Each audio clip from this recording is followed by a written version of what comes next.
Are you ready? A Shot of Wrestling, episode 218. And away we go. So take a shot, boy. Is that the best that you got? We about to go live. Are you ready to rock? So take a shot. Oh, so take a shot. Oh, yeah. I'm a street breaker. I'm a heartbreaker. This is my dawn. I'm a mold raiser. Strip man into board. About to seek and destroy. It's an SOW. Let me hear you make noise. Take a shot, boy. Is that the best that you got? We about to go live. Are you ready to rock? So take a shot.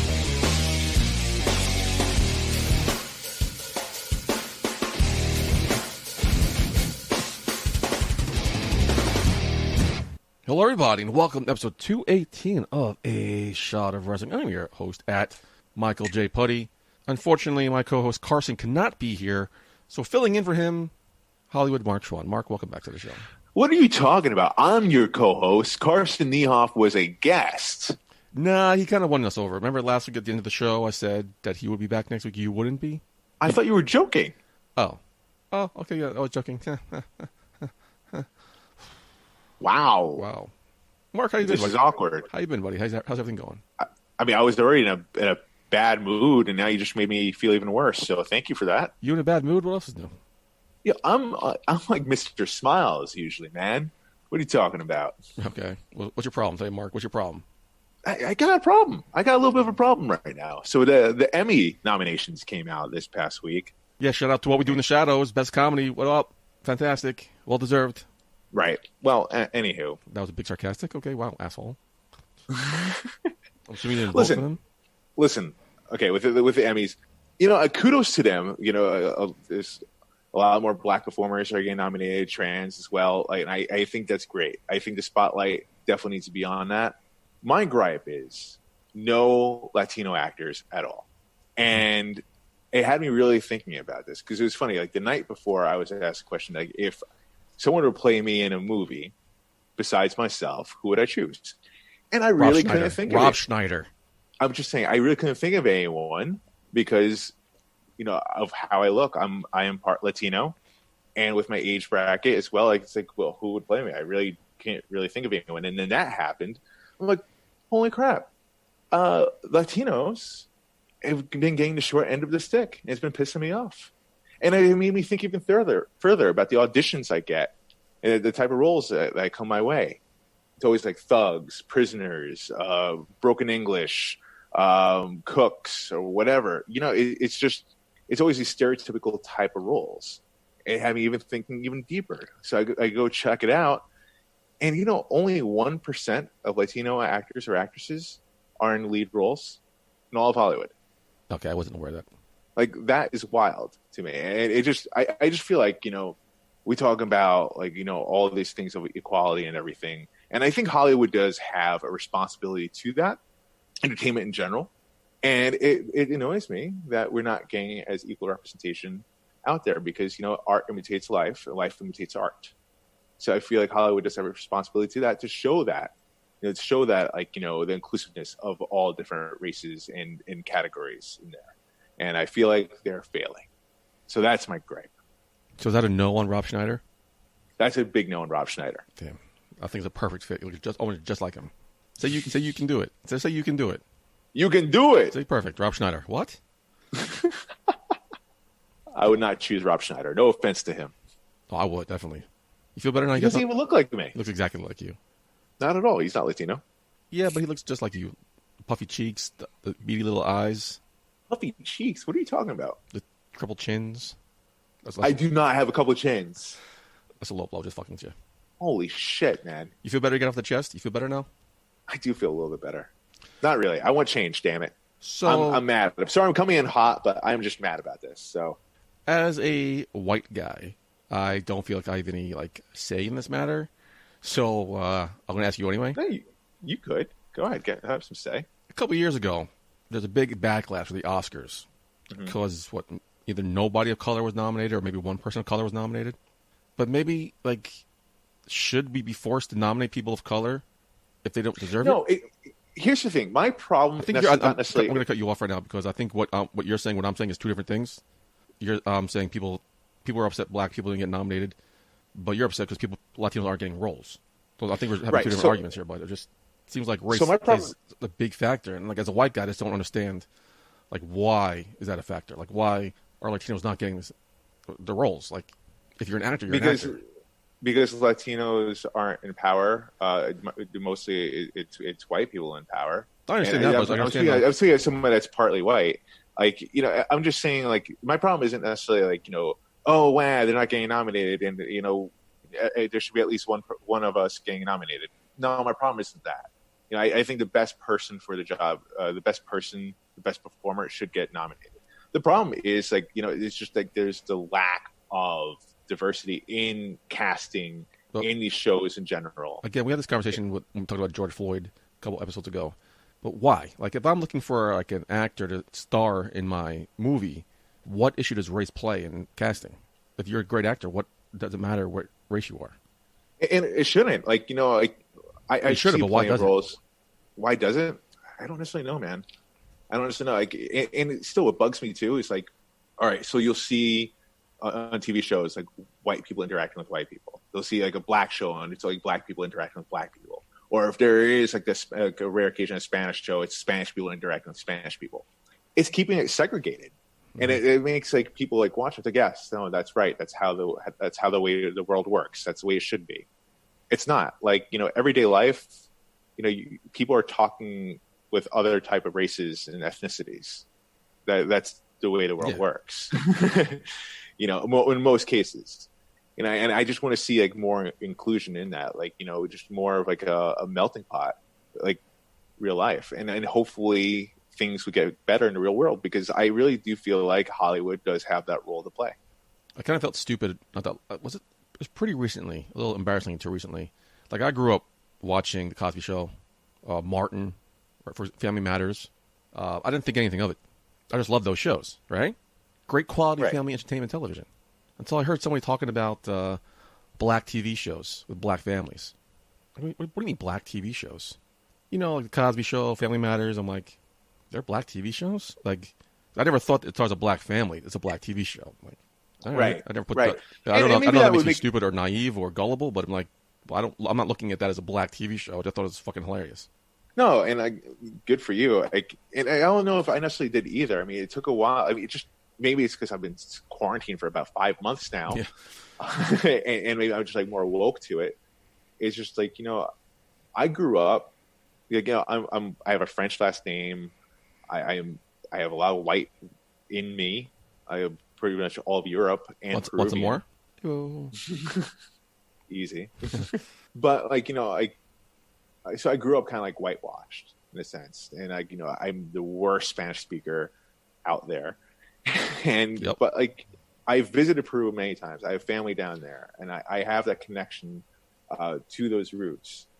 And you know, I am connecting more and more with that side of myself. And you know, just to see what's going on here with, you know, Black Lives Matter, and just to see like, it was just like a Twitter feed too. Like, you know, I was seeing like the observations of it, and it had me just thinking more and more about it. It was festering in me. I was like thinking from my own experiences as an actor. Like, holy shit, this is a problem. Like, why is this the thing? So, I don't know, I just want to get that off my chest, man. Like, hopefully people are more aware to it. Hopefully now with everything going on, people are more aware of like, all right, let me just give everybody a chance. You know, since it's a wrestling podcast, you know, I'll tie it into wrestling as well. I mean, you know, we see like lucha libres in WWE, not necessarily given like a character per se. You know, how often do you see like, you know, Spanish people like, you know, get that world heavyweight title shot? You know, every so often, once in a blue moon, it's always like, we need the next Rey Mysterio. We need the next Rey Mysterio. Why is it only one? Why are we only comparing Rey Mysterio? You know, they had Alberto Del Rio for a bit. Unfortunately, he was a bit of a hothead. Yeah. But like, you know, why is there only so few? I don't know. And you see the Lucha Brothers, or the Lucha House Party in WWE, rather, excuse me. Like, who are they? I don't necessarily know. I barely know their names. They just go out there, Lucha, Lucha, Lucha. Give us a reason to root for them. Isn't that give us a character? Isn't that how Lucha Libre works, though? Their character is like their mask and their costumes? But you look at Rey Mysterio, though. I mean, he was a character all of himself in WWE. He's a legend, But like we all, how's to like we really have like one that we could talk about in WWE and all the history when Lucha Libre has a long legacy. I heard Vince McMahon comparing. He thinks that Angel Garza could be the next Eddie Guerrero. That's high praise. Right. Oh, okay. Eddie Guerrero is another one too. Actually, so, excuse me there. No, I just would like to see more. I think WWE and wrestling in general, they're doing a better job is keeping it more diverse. You see the champions and who they are. I think so too, yeah. And everything. So they are doing better. So I can't necessarily knock on that. But, just for so long, it took us a long time to get there. I think like all of entertainment, they have to do their part. Just so like, the everyday Joe or the everyday Jane could see that. Well, let's get way off topic. My bad, dude. You asked how I was doing. I didn't know we were going to a 10-minute tirade about race relations. Okay. Let's, I don't know how you transition out of this. You want to Let's talk about wrestling. You want to get into the news? Yeah. Let's do it up.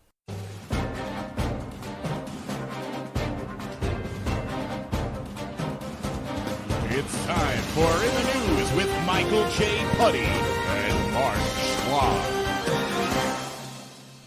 All right, Mark, you ready to get into the news this week? Of course, man. Always ready. Big news story. Kairi Sane officially made her final WWE appearance on Monday Night Raw after getting her ass beat by the Great Bayley. She's headed back to Japan. WWE gave her an official farewell and wished her best on her next voyage. WWE posted an emotional farewell video which featured fellow superstars Nakamura, Akira Tozawa, and Asuka saying goodbye. And, of course, both Asuka and Sane teared up while bidding each other a goodbye. Now, Sane was only on the WWE for 3 years. Like, what kind of impact does she have in 3 years? It seems like she's been like this megastar leaving the company, but she's only been around for 3 years. I'm surprised they're giving her this such, like, iconic goodbye. Right. I understand where you're coming from, Putty, but at the same time, it goes to show how valuable they thought Kairi Sane was and the type of person that she was. Well, it seemed like everyone from the top to the bottom of the roster in the back, they seem to have nothing but high praise for her. So this really goes to show to who she is as a person and what she brought to the table as a talent, to me at least. Because you're right. To an everyday viewer, she's only been there for 3 years, and what really does she do? Exactly. I'm surprised at like this big emotional video package saying goodbye. I'm like, right. So I feel like this is more just from a personal level to how people feel about her in WWE, and I think that's really what it is. And of course, Kairi Sane, they don't want her to go. I mean, it seems like they're trying to throw different opportunities her way as far as like being an ambassador, be a producer, or be some sort of agent. They're trying to throw everything her way possible. It seems like they really just don't want to let her go. And it doesn't seem like Kairi Sane is really going to go anywhere. It's like another promotion. It seems like she's just done, right? I think she just wants to go back to her home country, Japan, with her husband and her family. I think she might still do that ambassador role. I think that's not out of the question. As for returning to the other promotion in Japan, I think that was still on the table as like one last goodbye, like a retirement tour type thing. Right. But who knows about what she wants. And she can do anything she wants right now, I guess. I mean, she really can. I mean, the whole thing is like she wants to be with her husband. I think they got married right before the pandemic happened or something like that. I know it's just this year. So, she wants to be back home with him. And you can't blame her for that. She's still young enough. It's crazy because and as far as the main roster goes, we didn't really see what Kairi Sane was all about. No. If anyone followed NXT at all, and I saw some of her work in NXT, and I thought she was amazing. Especially with the Mae Young Classic, she was definitely the one that caught everyone's eye, and rightfully so. Unfortunately we didn't really get her to see her shine as much on the main roster, like I said. But man, if she was given the chance, yes, she could have been that mega star. Really? Okay. What do you think her legacy will be here in the WWE? I don't necessarily know. You're right. I mean, it's only like a blip in the radar as far as the lifespan of WWE goes. Yeah. So it really depends what she does here next. I don't necessarily think, looking back, like 20 years from now, we look back on the history of WWE and the women's division. I don't necessarily know how much we'll mention Kairi Sane at this point, unfortunately. at least as fans. Yeah. But on the inside, I'm sure people will still talk about her, remember her. But I mean, really, again, it goes to what does she do next? We'll find out in due time, huh? I guess we wish her well in her future endeavors. Absolutely. Mark, I'm throwing you a curveball here. AEW is in the news. Yeah, look at the ice rattling in your drink. That's not my drink for once. That's Mark Swan's drink. Getting myself ready for this. AEW's in the news. Is this good or is this bad? What are we talking about here, buddy? AEW might be able to get another hour for Dynamite eventually. Just because they can doesn't mean it will happen. Cody Rhodes confirmed today on Twitter that they are not adding another hour. How do you feel about them adding another hour to the flagship? Do you think they should? Because they have a lot of talent that's not being used on a regular basis. Do you think they should add another hour to the show to showcase more talent? No, I don't necessarily think so. I think Raw, I think what we see with Raw being 3 hours, the moment when they did that as a continuous thing, I feel like it started losing its luster. And it's very hard for WWE, for a company that's been around forever, to put on consistently a good 3 hour show. If they can't do that, then I don't see why AEW should. Because yes, AEW, they're not showcasing their talent every week, but yet they have AEW Dark, right? And they're putting some talent on there, showcasing some new ones on there as well. Who watches the AEW After Dark? It's a YouTube show. It seems like people are. Enough people are. I personally haven't myself. I'll admit to that, but I know definitely people do watch that. But you have AEW Dynamite. I think it helps when you have creative ways to maximize your talent on a 2 hour show. You have different factions, you have different promos, you have different vignettes, and also it keeps things fresh on there. You're not necessarily seeing the same people, the same matchups every single week. So I think it's a good way. Actually, it's good in a sense, the fact that they're keeping it 2 hours. I think Cody Rhodes also said that if they did do a third hour, that third hour would be specialized for certain talent or for a certain subject. Like, didn't WWE try that with the first hour of Raw being for the cruiserweights? And then when that failed, they made the third hour to be like the After Dark Raw, and that didn't work either. It didn't last long. Yeah. If anything, it lasted maybe for like a week or two. Like, listen, if you keep like an hour for this, an hour of that, an hour for this, I mean, it's just gonna it loses its luster. Wrestling is supposed to be unpredictable. You want that next big surprise. You don't know. You don't want to predict what's going to happen next. The best moments happen like when you least expect it. And if you know for a fact going in, all right, this hour is cruiserweights. All right, this hour is for the women. This hour is supposed to be like, I don't know. For me, it's just stupid in my eyes. It's lazy. Like I said, man, like AEW, again, you're not even your first year in having like a weekly show.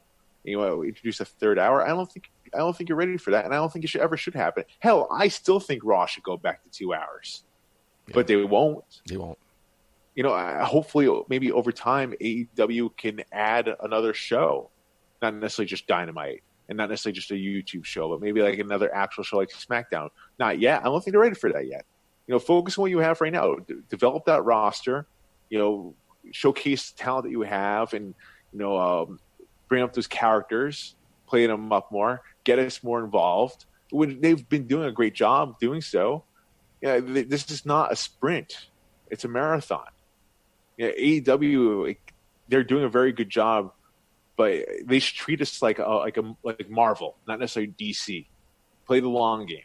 Like, I don't know too much about AEW's roster, but I heard one of the criticisms is that they're not using enough of their talent on a weekly basis. But now they signed Eddie Kingston. You got Zack Ryder now over there. You got Ariane out of nowhere coming back. So it seems like they're adding more people to the roster, but not giving them enough time to showcase what they can do. So a third hour might not be a bad idea. But, okay, let's look at the Attitude Era in WWE. Monday Night Raw was just 2 hours. Mm-hmm. And they had a lot of people on that roster, but yet they were able to maximize it. They had a lot of different factions going on. They kept it interesting. They had the storylines going. There's no reason why AEW can't do something similar. All right, we'll find out. I mean, Cody agrees with you. So as of now, they're not doing a third hour. So I don't even know where the third hour rumor came about. I don't know if there's something that was been floating around with TNT powers that be, or just some hard-washed fan behind a keyboard was like passing a rumor. So I don't know where this came from, but it's not happening. But Cody addressed it, so obviously it's enough to warrant some attention. Finally, in other news, here's an interesting story, Mark. TNA called their women's division the Knockouts. When they switched over to Impact Wrestling, that name stuck.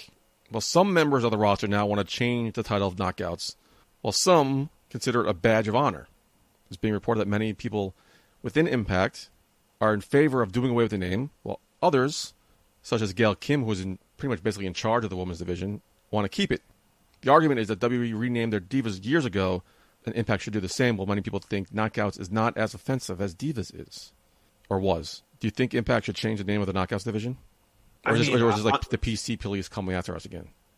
I'm a guy, so like, what opinion do I really have on this?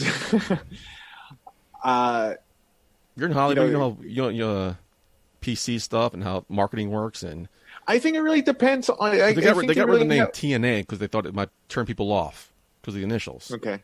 Knockouts. I mean, I never thought knockouts was a negative term. A knockout. Oh, she's a fucking knockout. But now that's based on their looks. There's double entendre. It's based on their looks, and I can understand why it could be a demeaning term for women, especially these are women athletes. They don't necessarily want to be known just for their looks. They want to be known as competitors and athletes and equals. Which something the TNA women's division never really was. They were beautiful women, but they never really depended on their looks. TNA always showcased their women for what they could do in the ring, or that octagon, whatever. And you just look at them now. I mean, week after week, we talk about they have the best women's roster in wrestling today, and I stand with that. Now, I think as far as whether they keep the name Knockouts or if they change it to something else or whatever, I think that's a question more so for the women's roster there at Impact. I think seriously they should really consider like maybe doing a survey and asking, hey, how do you feel about this name? Are you offended by this name? Do you want it to change it? I think that's a fair, open dialogue that they should have with their roster. If anything, it creates a respect factor there. Considering their feelings. I think that's really what it comes to. And if the women in the locker room and Impact believe like, hey, we want to live up to that name, the Knockouts, then so be it. Keep the name. If they want to change it, then change it. But that's really up to the locker room there. So you think it should be the internal decision, not? I think it's good, important dialogue to have. Mm-hmm. I absolutely do. But as far as like the actual final decision, that should be done internally. And if the majority of the women in that roster, they feel a certain way about it, then yeah, absolutely, you should change it. I like Knockouts. I think they should keep it. Just my 2 cents. In case you were wondering, Mark. Because you didn't ask me any questions at all for the last 12 minutes, but it's fine. And that's your white male privilege. That's your Take 4. And that's your white male privilege right there, buddy. Thank you. About time someone recognizes that. That's all the news I have this week, Mark. Anything you want to talk about? I am good, my man. I think you touched on all the news out there, really. All right, so let's get into some TV Takedown. It's time for this week's TV Takedown. All right, Marcus, another week of TV in the books. What would you like to take down? Oh, man. I feel like you this week, man. I actually felt like this was a good week for wrestling. Oh, fantastic. Finally. Welcome to the club. And I just wish there were more weeks like this. I'm not necessarily asking for every week to be like it, because I know that would be an impossible task to do, but I wish there were more weeks like this than not. Oh, man. What's my takedown of the week? Rapid fire. Give me a couple. Rapid fire. No, I want to stick to my one. I just want to go to one. And this might be just because, we record on Friday nights. It might be just because this is the last thing that we watched. But I got to say, man, the Bray Wyatt, the Fiend, ending the show with Alexa Bliss, giving her the mandible claw, I did not see that coming at all. No, that was weird. It was weird, but great at the same time. And I like how he did it. Like, he kept staring at her. Yeah. And, took his hand like, I'm going to do this. Like, here comes the plane. like when you're feeding a baby, here it comes, open wide, here, boom. And then, what happens? She opens her mouth and...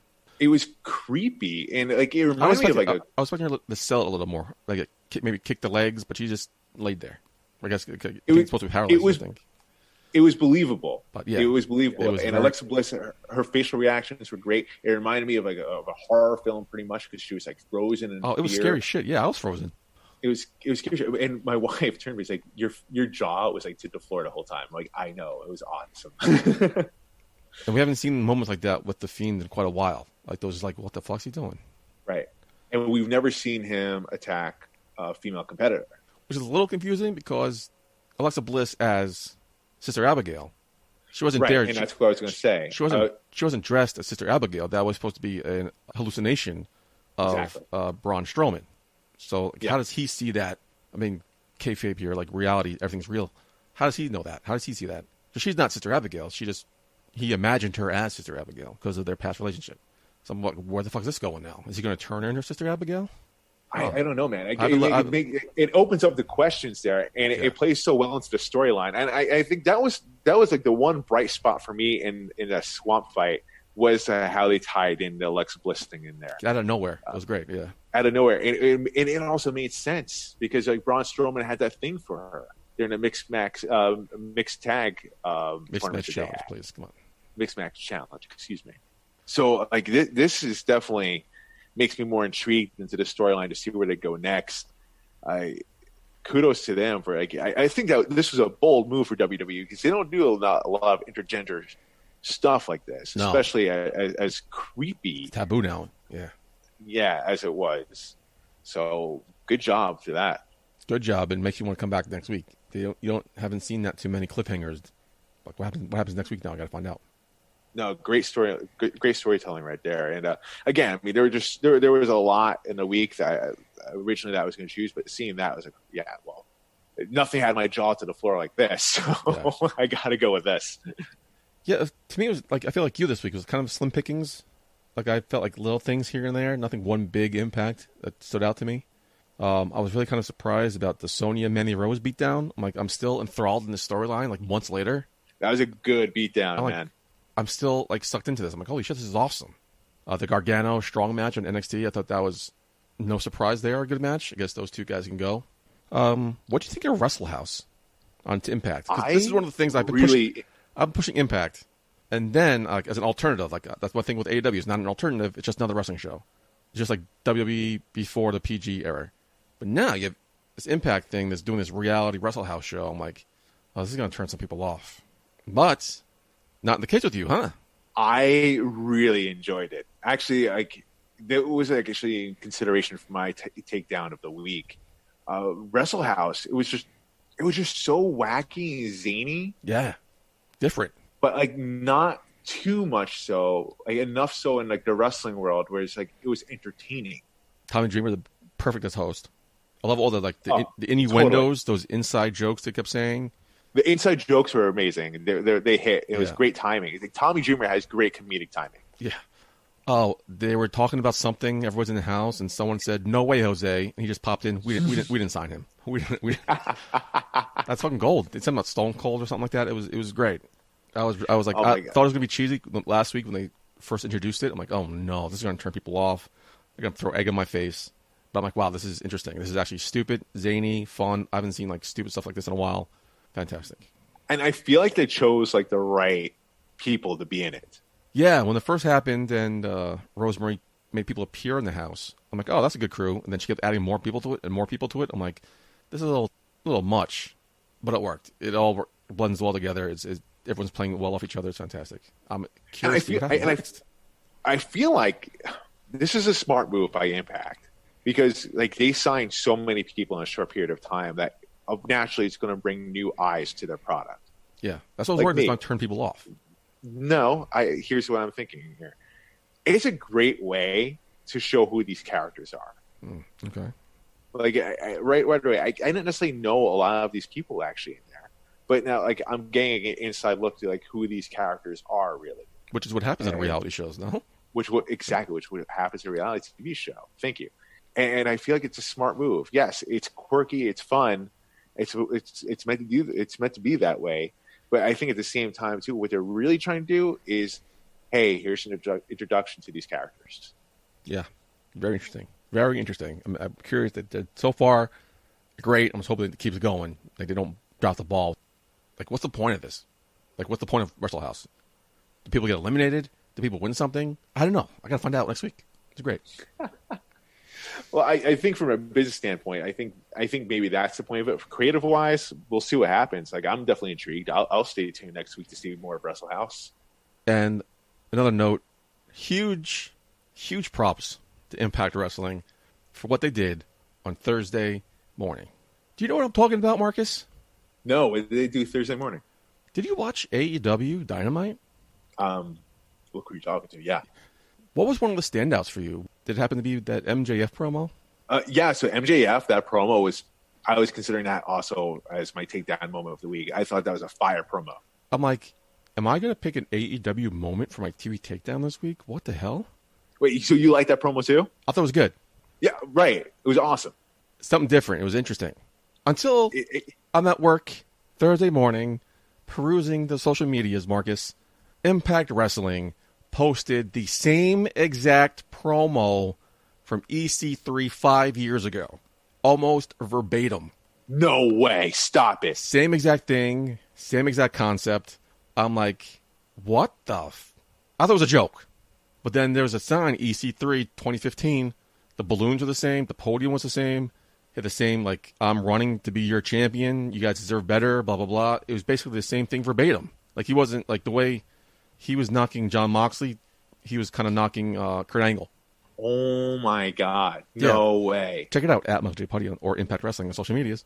Yeah, I mean, I would love to play it for you, but it's like 5 minutes long. But So MJF, did he steal it or did AEW steal it? that's what I'm wondering.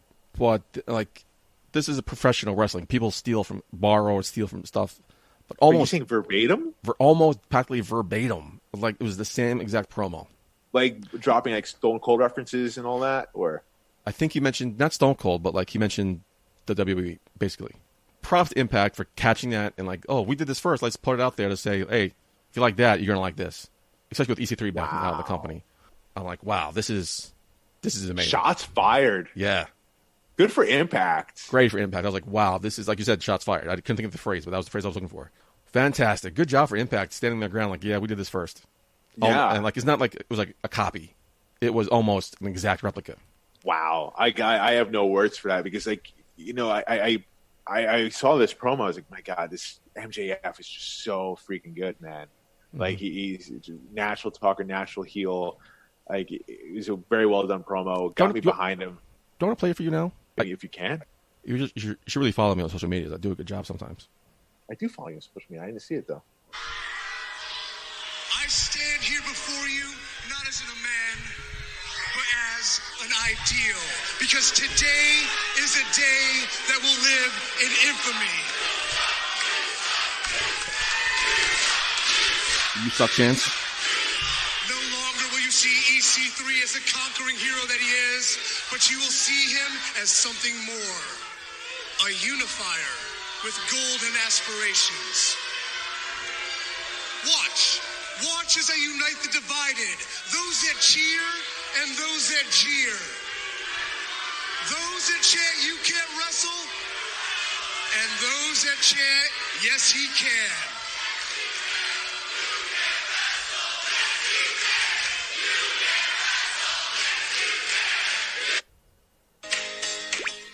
Oh, fucking ad. And there's an ad.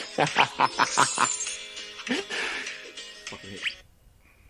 Man, I gotta say, WWE dropped the ball in EC3. I stand here with a very important announcement to make, as I am officially declaring myself the next TNA World Heavyweight Champion. Sound familiar?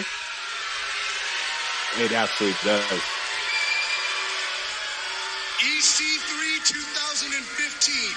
This is the year, and this is the campaign. Historians have stated it is the title that makes the man, but I assure you that is not true. The man will soon make the title. Holy shit. My qualifications, you ask? Since my debut in October of 2013, I have been unpinned and unsubmitted. That is 20 months of perfection, 20 months on absolute.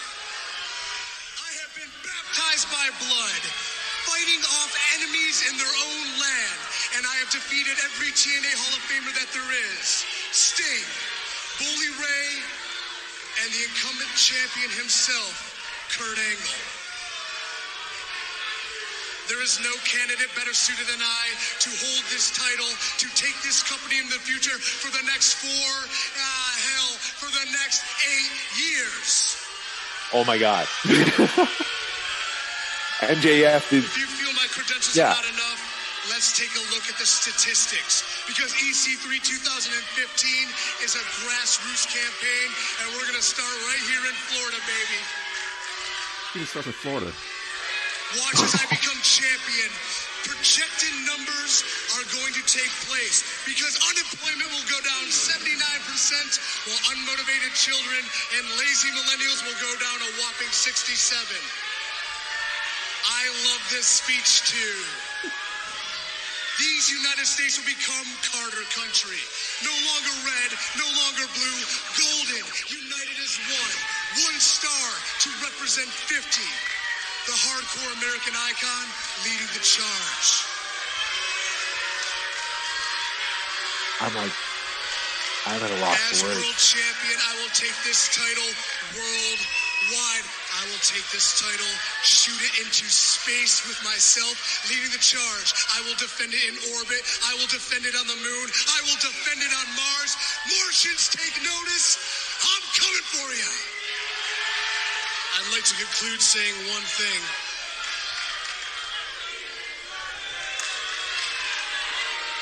I am EC3, your next World Heavyweight Champion.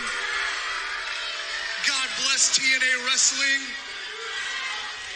And God bless EC3. Wow. So Rebuttal, Mark? You want to say something now? no, I mean you're right. I mean wrestling. There were slight differences, but very almost. slight. But so like, all right, yeah, wrestling. They steal stuff from each other all the time. but not like that blatantly obvious. Not like that, like blatantly obvious with like a promo. That's almost like when Ric Flair goes, I have a tear in my eye, and WCW having a guy do something similar. I go, with a tear in my eye. It's like, what? We just saw this. Crazy shit, right? And props to Impact for calling them out on it, and well done. Yeah, I mean, like you just said, now there's new eyes on Impact. And like, oh, wow, I saw this is great. Wait, they just did this 5 years ago. Great. Impact is definitely fighting their ground, and I respect it, and I think it's great because Impact, they have a great product. Eric Jaden, he wrote about it in his article on the Rockaway Times about Impact this past week. Great article, and I agree with every word he said about it. Impact, they're stepping up to their own. They're doing a great job, and they're showing them, hey, your only options aren't just WWE and AEW. We're here too, and we're here to stay. Please check out Impact Wrestling whenever you can. Tuesday nights, Access TV. So, Putty, I have a question for you. Oh, here we go. I feel like we're not really clear. What is your takedown of the week? Your one takedown. Guess who's going to be the Gargano Strong match? I thought it was like one of the best matches of the week. Gargano Strong? The best match of the week, hands down. I don't know. I mean, what else came close? That match, it was okay. It wasn't great, but it was the best match of the week. I feel like match-wise, I liked like Asuka Sasha Banks match better, personally. I like that match too. I don't care about the endings ruining the match, but that match, the ending kind of like, ugh. No, I like the ending a lot. It kept the story alive, in my opinion. It carries that storyline over to SummerSlam. Asuka was so close. She's going to leave. She's going to give up her title to defend her friend. Absolutely. It's believable. As her tag team partner is a good friend of hers. She sees Kairi Sane getting her ass beaten backstage. And so she goes to defend her friend. And Sasha Banks wins, quote unquote, because she was laying there in the ring, but happy she won. I'm happy that foursome is those two have the 4 belts is interesting. And dude, we're gonna get another classic Asuka versus Sasha Banks match at SummerSlam. A real one, deserved, yeah, hopefully. And it's just these two they're magical in the ring. Like, even in Extreme Rules, and we bash the ending for Kingdom Come. The match itself was fantastic, though. Yeah, I didn't mind the ending at Extreme Rules for some reason, but this one just took me out of it for some weird reason. So, in my opinion, I thought the actual match, if we're talking about an actual match of the week, hell, I would even say Eddie Edwards and Trey Miguel was better. Yeah, that was a good one. I guess thank you, Trey Miguel. Sorry, I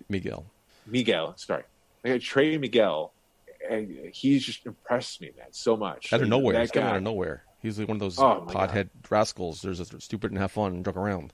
He's coming out. Ridiculously good. Yeah. If Impact if they don't make him a champion in the future, then they're dropping the ball. And Damian Xavier, part of the Rascals as well, was a standout. Was very, very impressive in Lucha Underground. Yeah. So the other two guys I didn't really know too much of. So when Damian Xavier was there, I thought he would be the one to pretty much stand out. No, it's Trey Miguel came out of nowhere. I'm like, good for him. Yeah, he's someone that I have my eye on. He's a rising star. He's got all the tools to be the guy. You know, he's got a great look, and like he's very athletic. But it's not like, you know, he's not like the Young Bucks where he's doing these unnecessary moves at unnecessary times. Mm-hmm. You know, the guy he could sell. Yeah.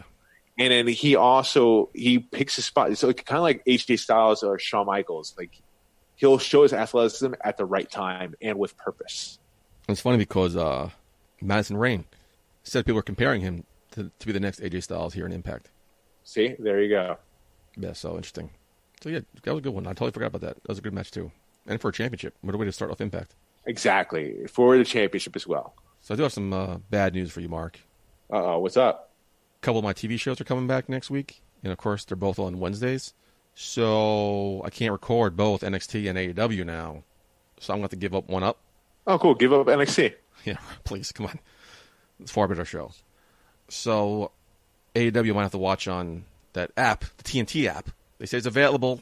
If not, I have to read what happens or watch clips on YouTube like you do. So. Wow, you're calling me out, huh? Yeah, that's why I'm not telling you what shows I'm watching, because you called me out when we had Tiffany on the show. Like, I told you what shows I'm watching. I don't mind it. And then, like, first chance you got to throw me under the bus, you threw me under the bus. Try to embarrass me and humiliate me and basically emasculate me. And so I'm not going to give you the chance to do that again by telling you what shows I'm watching. Stop. But Emasculate you. Yeah. Do you know why I just watch AEW watches The Masked Singer? Yeah, it's a fucking great show. One of the number one shows on TV. So, yeah. Dick, blew up in your face. I'm not giving you a chance to do that twice. So, screw you guys. Let's go to the 3 count. It's time for the 3 count. And if you noticed, MJF was talking the same cadence as EC3 as well. Oh my god, dude! Yes, I was thinking the same thing. I thought I mentioned that. Like, can we just say? I mean, EC3, man. Like, WWE, what were you thinking? Like, you just lost a gem right there. You just Mick Foley said it himself. Got the ball here. They had a diamond in the rough, and they did nothing with it. He had everything you like: the build, the look, the charisma. He has everything you like in a guy, Vince, and you did nothing with him. Apparently, I feel Vince forgot he was even employed by the WWE.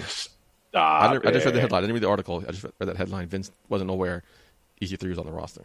I feel like EC3 is Jamal Adams. WWE is the Jets. And now Impact is the Seattle Seahawks. That's what I feel like right now. Yeah, I was going to mention that, but yeah, fuck you, man. That sucks. There's like Conan O'Brien's making Jet jokes. Seth Meyers is making Jet jokes. Jimmy Fallon's making Jet jokes. I'm like, they weren't the worst team last year, but they're just the butt of the jokes because they're the fucking Jets. Right. It stems from the top. I'm not even talking about Adam Gase. I'm talking about Woody Johnson. Adam Gase. What a fucking bust that guy is. Don't get me started on him. Yeah, you know just as much as I do. I do, man. That's why we got fucking rid of him. You have our leftovers. And you lost a lot of players in the meantime, too, during his reign. Yep. You get our leftovers, you guys got to do nothing. We get your leftovers, we win championships. Okay? What leftovers do you have? Chad Pennington led us to the AFC East Championship in 2008. Chad Pennington. Number 10 in my playbooks, number 1 in my hots. Yeah, nothing. Go fuck yourself. Silence, huh? Silence, huh? Sweet. Anyway, we're in the 3 count. We're 2 minutes into the 3 count. Let's start. Maybe we should start that. We got a new championship this week. Sasha Banks becomes the new Raw Women's Champion, right? Like a legit boss that she is. They have all the championship. Bayley and Sasha Banks are like the Thanos of WWE. They have all the gold. So let's stick in that theme, and let's go with our favorite championship title changes. Am I wording that right? Does that make sense? Sure. Yeah, I'm sure. I guess that sounds about right. Mark, number 3. All right. So now we're talking, just to be clear here, we're talking about all titles, not necessarily just a world championship, right? Title changes, yeah. Any title change. Okay. All right. So like my list definitely changes here. Okay. All right, no, I'm going to go with this. All right, this is my number 3. I gave you an extra 2 minutes to think about it, talking about EC3. I gave you an extra 2 minutes. Let's try to stall as much as possible. Yeah, well, thank you. Welcome. Didn't work. So my number 3, I'm going to go with this is my personal favorite. I love this superstar. I'm a big fan of him. And it was actually one of the best storylines probably in wrestling that I've seen personally. I'm going to go with Money in the Bank when CM Punk in his hometown beat John Cena to become the WWE World Champion. It's a good one. It's going to be higher on your list. Yeah, I mean, personally, I was just a huge CM Punk fan from that storyline. It was original. I had no idea going into this what was going to happen. It stemmed from like a real thing, and just a crowd reaction again in Chicago and CM Punk. You know, the iconic shot of him blowing the kiss to Vince McMahon. I mean, that's a title change you're never going to forget. Nope. Good pick. A lot of people pick that as one of the most memorable, historic title changes of all time. Yeah, just because, again, the storyline itself, it was real. I mean, that was a real thing. His contract was up. Yeah. And again, I feel like I have to reiterate this every week. We're not picking the most historic, important title changes. We're picking our personal favorites. Yeah. Yeah, there's our personal favorites here. And we're not going to pick Ivan something, I forgot his last name, offhand, drawing a blank, who beat Bruno Sammartino because we didn't see that. We're picking ones that we actually witnessed, were a part of. Right. Or Hulk Hogan beating Sheik. Yeah, I don't remember that. All right, so good pick. Good way to start. I thought they're going to be high on your list, but okay. I'm looking forward to what your 2 and 1 are going to be. Interesting. So you knew this was going to be on my list, but you thought it was going to be like my 1. 2 or 1, yeah. I'm not going to be number 3. Okay. My number 2 is number 2 for a reason, because I have a tie for number 1. I have a legit tie for number 1. So my number 3 is my number 2. Interesting. I know it's going to be higher on your list. I think it might be your number 1. WrestleMania 12, when the boyhood dream came true, these two men wrestled for 60 minutes, and as a 13-year-old boy, I wasn't bored because there was no pinfalls. It was 0-0. There was no action. I mean, there was a lot of action, but no pinfalls. As a 13-year-old kid, I wasn't bored. I was still glued to this television, to this match for 60 fucking minutes, and then they fucking got overtime, and boom, out of nowhere, the super kick, Shawn Michaels falls down, and like I just said, the boyhood dream came true. One of those most memorable, not only personally, but iconic title changes of all time. Number 2, Shawn Michaels. That's a fantastic pick there, buddy. Like, is that your number 2? No, it's not my number 2. Oh, so it's number 1. I'm just saying. So it's number 1. Okay. All right. So my number 2, Yeah. I'm going to go with this for personal reasons. Of course, it's actually an Intercontinental title, and it's 1992 SummerSlam, first match that I've ever seen in my life that got me the wrestling fan I am today. Bret Hart versus British Bulldog, when Bulldog beat him in his hometown in England and from a sold-out crowd in Wimbledon. What a fantastic match. Yeah. Still as a great match. The storyline, brother versus brother-in-law, you have the sister, the wife out in the crowd. And I didn't know Jack, man, but the announcers, they sold it so well. The action in the ring, yeah, definitely did. You just seen the emotion in the crowd and everything. The pop at the end, and another hometown crowd, right? Another hometown crowd, yeah. And I didn't notice at the time, how big of a deal it was, but for the Intercontinental title to change hands, and that was the main event. Yeah. Especially at that time, that was a big deal. Usually it's the world title at main events, but in that case, that wasn't the one. Yeah, for so many reasons, that is my number 2. It just it always gives me goosebumps thinking about that moment. You always talk highly of that match, one of your favorite matches of all time itself. So not surprised you picked that. Good pick. Thank you. My number 1A. I know Green Man's listening. Yeah, I know Green Man's listening to the show. I think if anybody can pick my top 2 picks, it's going to be him. He probably could do it. So wouldn't it be B? Like your 1B and your 1A would be your 1? I did it in chronological order. So I guess so, yeah, okay. I'll do 1B then. It makes you feel better about yourself. If anybody knows me personally, Mark, you should guess these. I talk about them all the time. Number 1B now. The Miz cashing in on Randy Orton. One of the most memorable championship changes I've ever experienced in my life. Just for the fact there was so much on the line for it personally. Me literally jumping up and down, running around my parents' house. I was home alone at the time.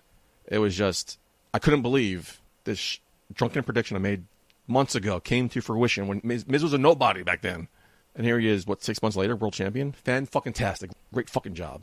And every time I talk about this match, I look back on it and I always learn something new. It's one of those kind of matches. It was just the third time a briefcase had been used on the WWE Championship, and the first time it did not occur in the year 2006. Oh, interesting. And after beating Randy Orton, The Miz became the 40th different man to hold the WWE Championship. Wow, right? That's very interesting. All right, dropping stat bombs. So there was between The Miz and Jinder Mahal, there was 10 different guys. Because Jinder was number 50, and The Miz number 40. It's a future trivia question for you coming up in games with Michael J. Putty. So make sure I you gotta make note say, of that. man, Miz has come a long way since then. Absolutely. Like I just don't understand why Miz never got another title push after that. Like especially after his talking smack moment with Daniel Bryan. Like, iconic, man. That was one of his best promos he's ever done. And he was just on another level since then. And his in-ring work has gotten tremendously better. Going back to what Carson was talking about last week with Dolph Ziggler, do you think, obviously everybody wants to be world champion, but do you think Miz has found his lane and wants to be just an IC champion? Because he always enjoyed bringing prominence to that title, which he's done numerous times. Something he definitely does. I mean, no matter what role, he's one you away from tying Chris Jericho too. I think he is. And the thing is with The Miz, you put him in any role, and he always knocks it out of the park. Always. Team player, definition.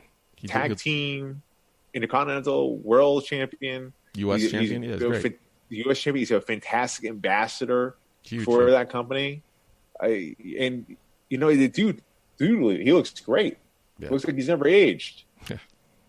And he protects himself so well in the ring. I don't think he's gotten injured once, except for like that tooth that flew out from AJ Styles. But that was really I don't it. think so. Yeah, that's what happens when you play it safe, not flipping and jumping off these things for unnecessary reasons. Right. So Miz doesn't get enough love. I mean, he does on this show. He does. Yeah, I don't necessarily know, man. I think he deserves another push. I think he does. I think when Brock Lesnar became the youngest world champion, then he left to do football. A couple months later, all of a sudden, Randy Orton is now the youngest world champion of all time because they wanted to kind of erase him from the memory books at that time. I feel like they definitely got to have The Miz not only tie but break Chris Jericho's record. Because Chris Jericho is no longer part of the company. He's the enemy now. So you want to have that record with a company guy, and The Miz is. And I don't see Jericho. I don't see Jericho ever coming back to WWE. No, neither do I. He said he wouldn't want to. Right? Like, can you blame him? Like you watch him on there, you could tell he's having the time of his life. So, I mean, I don't see him doing it anytime soon because of his storyline he's in right now, and who has the IC championship. But I hope Miz has 2 more reigns in him so he can break the record. No, absolutely. That'd be great. And I really want to see at least just one world title run. Oh, me too. That'd be great. That'd be amazing. He deserves it. Oh, totally. Number 1. Yeah, we got off topic there. Shit. Yeah. We're still doing the 3 count, right? We're doing 3 count or EC3? What are we talking about right now? I'm a little confused. We're doing the 3 count. Okay, thanks. So, my number 1, I hate you, buddy. Should I do the drum roll? Should I do a drum roll? I hate you with a passion. Is it Charlotte Flair? Why would you hit me with a drum roll when you already announced it pretty much as your 2, which is your 3? I don't know what you're doing there with that, but all right. My number 1 is Shawn Michaels versus Bret Hart, the Iron Man match. It was a classic for everything that you just said. It was perfect. And can we just talk about the emotion there with that?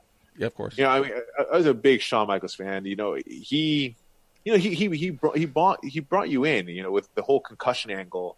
What happened with months before when he lost his smile?